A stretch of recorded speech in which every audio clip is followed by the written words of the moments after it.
Hello guys, कैसे हैं आप सब लोग।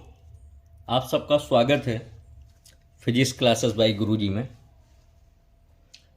अभी तक आज इसके पहले वाले टॉपिक तक हम जो चीज़ें पढ़ रहे थे वहाँ पर हमने ये पढ़ा था कि फोर्स क्या होता है, force and law of motion क्या होते हैं, और उससे रिलेटेड न्यूमेरिकल हमने किए थे। अब जो हमारा टॉपिक है वह है वर्क एंड एनर्जी। नया टॉपिक है। तो आज का मैंने नया टॉपिक क्या बताया? Work and energy.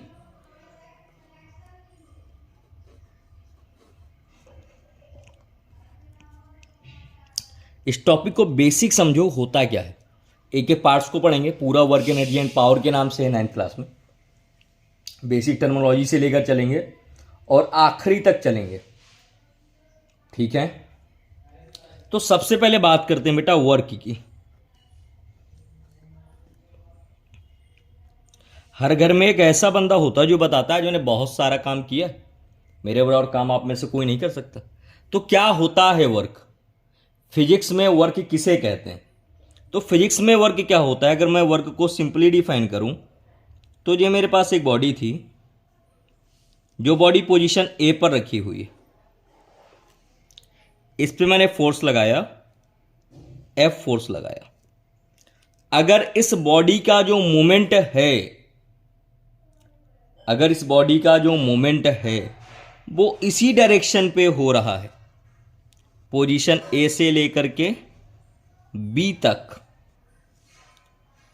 ए से बी तक की जो डिस्टेंस है वो एस है, तो work is a product of force and displacement. पर कौन सा displacement? In the direction of force.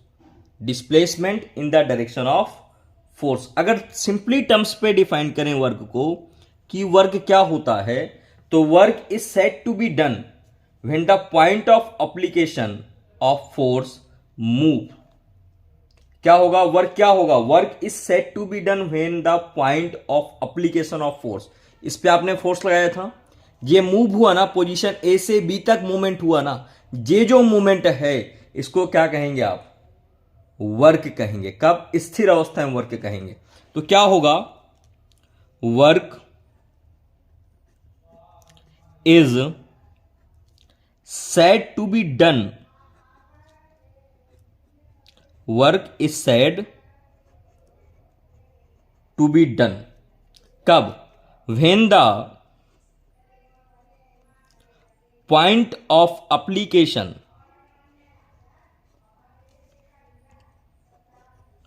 when the point of application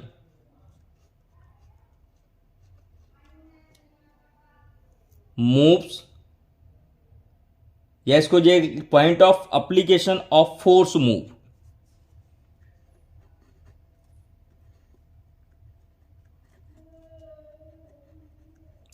मतलब जिस बॉडी पे हम जितना ज्यादा फोर्स लगा रहे हैं, जिस डायरेक्शन पे फोर्स लगा रहे हैं, वो फोर्स भी लगातार क्या होना चाहिए? चलते रहना चाहिए। अगर मैंने यहां पर फोर्स लगाया किसी बॉडी पे, तो आगे भी मैं उतना ही फोर्स लगाता जाऊं, लगातार क्या करूं?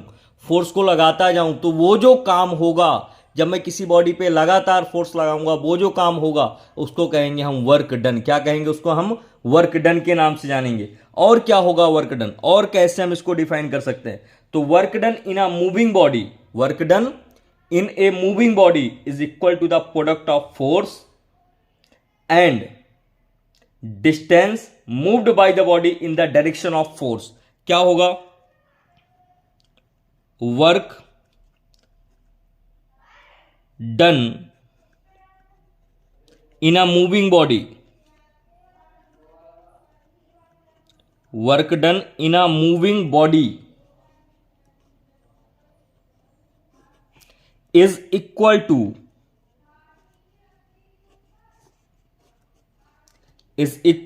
the product, is equal to the product of force and distance moved by the body in the direction of force and distance oblique displacement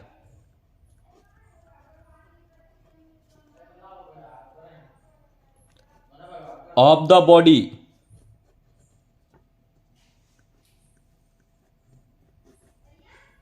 in the direction of force.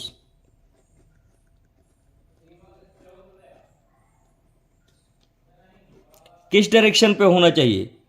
Force की ही direction पे होना चाहिए। तो उसको कैसे लिखोगे? Work done equal to force, और क्या था? प्रोडक्ट है ना, force and distance moved in the direction of force into distance moved in the direction of force.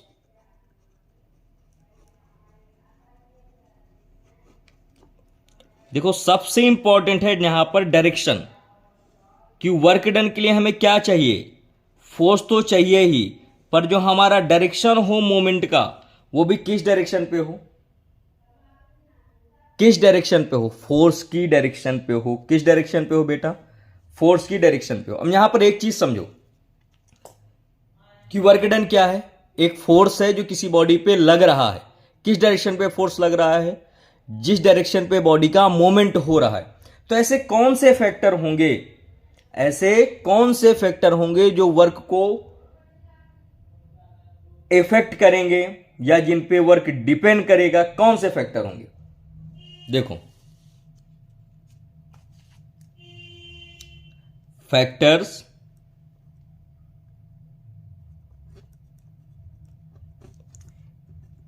in which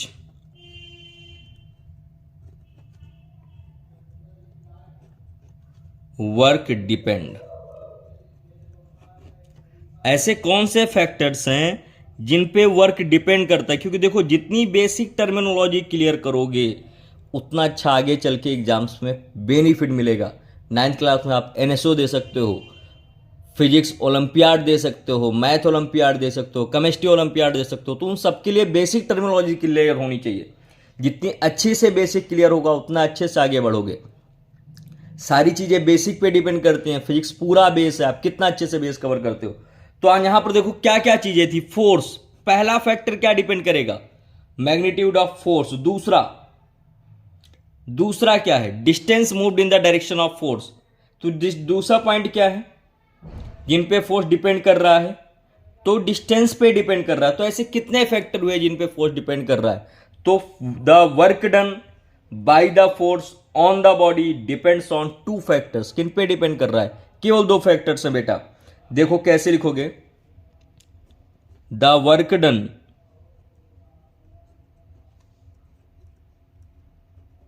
depends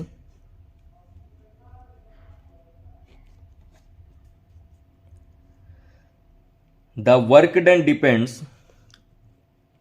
on the 2 factor।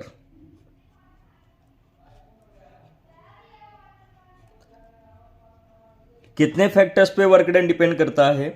Number पहला आते हैं, कितना फोर्स आप लगा रहे हो, यानी कि मैग्नीट्यूड ऑफ फोर्स पे डिपेंड करता है।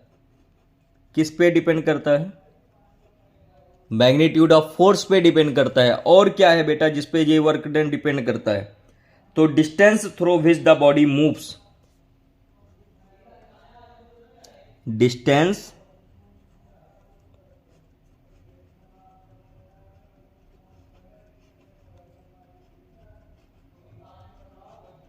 Through which the body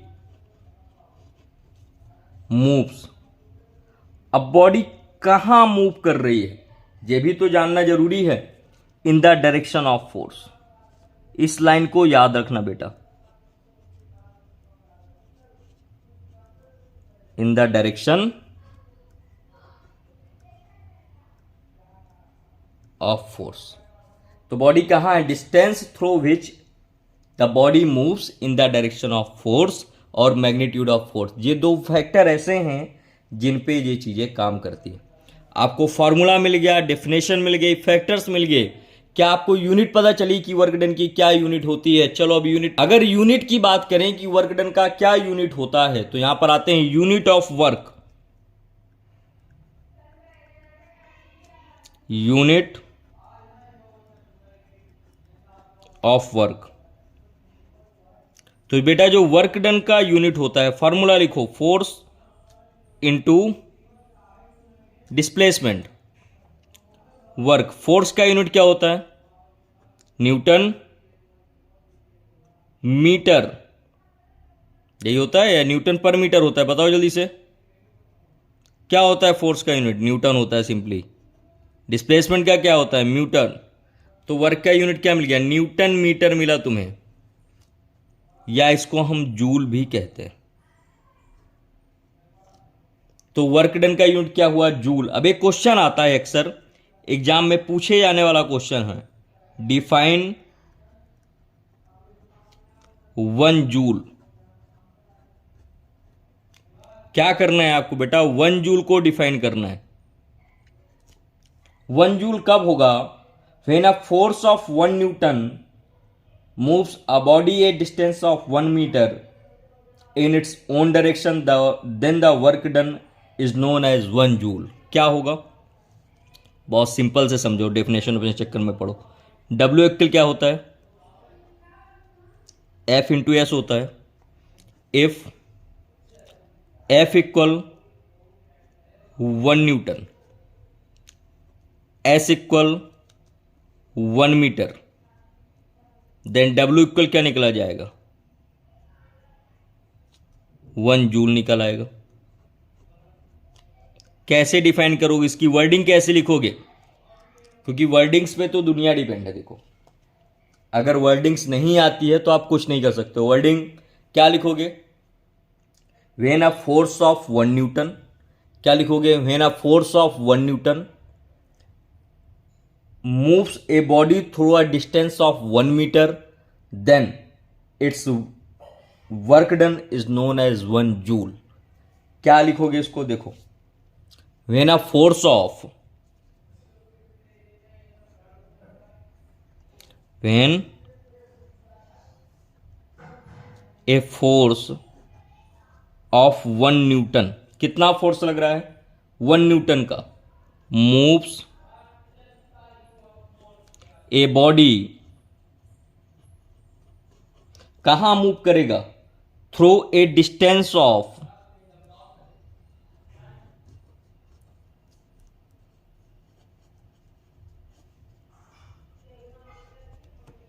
through a distance of 1 metre, कहां पर, इन इट्स ओन डायरेक्शन। ये चीज याद रखना बेटा, in its own direction. When a force of 1 Newton moves a body through a distance of 1 meter in its own direction, then the work done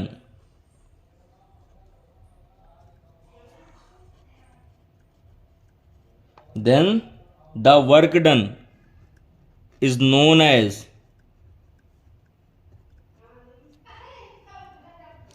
1 joule। तो work done कितना कहलाएगा हमारा, 1 joule कहलाएगा। ठीक है बेटा, क्लियर है, यहां पर नहीं क्लियर हो तो बताना। इसके आगे हम पढ़ेंगे कि वर्क का एनालिसिस क्या क्या कर सकते हैं, किस एंगल पे वर्क डिपेंड करता है, और भी बहुत सारी चीज़ें। आज के लिए बस इतना ही, मिलते हैं नेक्स्ट टॉपिक पे। अगर आपको मेरे वीडियो पसंद आते हो तो प्लीज़ चैनल को सब्सक्राइब करें, वीडियो को लाइक करें और शेयर करें, अपने दोस्तों के साथ साझा करें। मिलते हैं नेक्स्ट वीडियो में, तब तक के लिए thank you very much, tata bye bye, जय हिंद जय भारत।